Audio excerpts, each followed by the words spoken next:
তোমাদের ভুলে যাওয়া উচিত নয় যে আমি মুজিবুর রহমান আমার দলবল আন্দোলনের মধ্যে থেকেই পয়দা হয়েছি। আন্দোলন কারে কয় সে আমি জানি, আমার জীবন জানে, আমার 35 বছরের রাজনীতি জানে। কোন আন্দোলনের সঙ্গে আমি জড়িত ছিলাম না।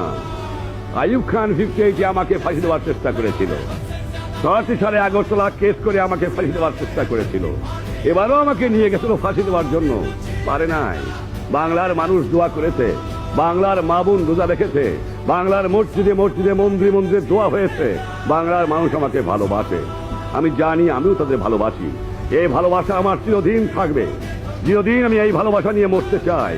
সেদিন বাংলার মানুষের ভালোবাসা পাবো না, একদিনও আমি আর বাঁচতে চাই না, একদিনও আমি আর ক্ষমতা চাই না।